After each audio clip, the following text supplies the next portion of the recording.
Communication, marketing, recrutement. Vos besoins ont des solutions vidéo avec Décideur TV, le studio. Bienvenue à tous dans le Duplex Bourse. On se connecte tout de suite à la salle des marchés de Bourse Direct et notre expert Thomas Mont-Saint-Jean. Bonjour Thomas. Bonjour Jean-François. Alors on commence avec Wall Street qui a clôturé vendredi soir encore très haut. Oui, une nouvelle hausse pour les marchés américains. Dow Jones plus 0,27, Nasdaq 0,52 de hausse et S&P 0,37. Les permis de construire ont affiché une belle surprise en hausse de 8%. En revanche, petite déception sur l'indice de confiance de l'Université de Michigan qui est ressorti décevant à 81,81, là où on attendait 84,70. Ça n'a pas empêché les marchés américains une nouvelle fois de terminer à la hausse.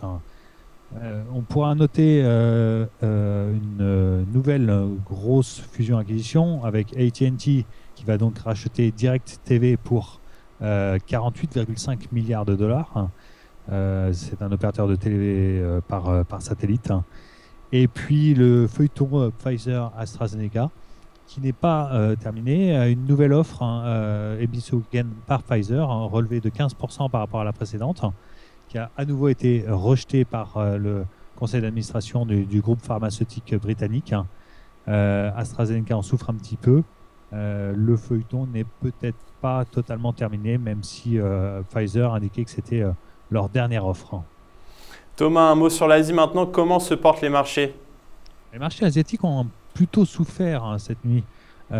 Tokyo perdait 0,64, Shanghai 1,21 et Hong Kong 0,46. Notamment du fait de mauvaises nouvelles au niveau de l'immobilier chinois, ainsi que des tensions géopolitiques entre la Chine et le Vietnam, notamment au sujet d'une plateforme pétrolière qui est installée sur les eaux territoriales que revendiquent les deux pays. Donc la Chine a envoyé 5 navires pour surveiller cette plateforme. Ça crée des tensions et ça a pesé sur le marché asiatique.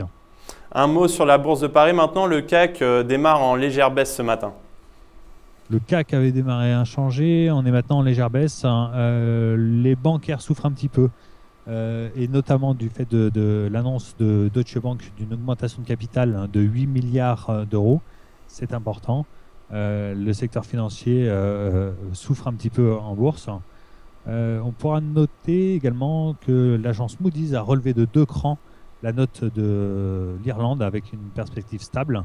Notez que c'est un pays qui a bénéficié d'un plan d'aide de l'Union européenne et du FMI et qui en est sorti en décembre dernier. C'est une très bonne chose. Ça montre que les pays qui font énormément d'efforts sortent bien de cette situation.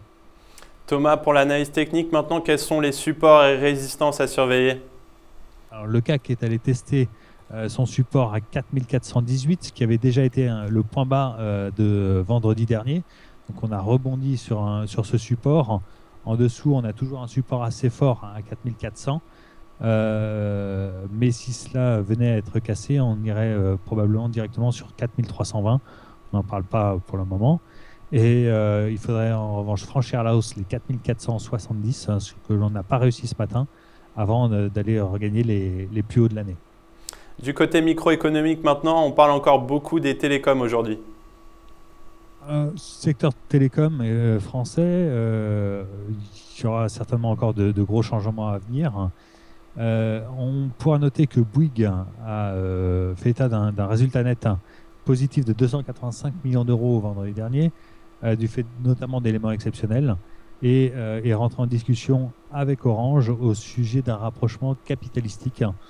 C'est suffisamment vague pour qu'on se pose des questions, mais Bouygues Telecom ne restera certainement pas totalement indépendant.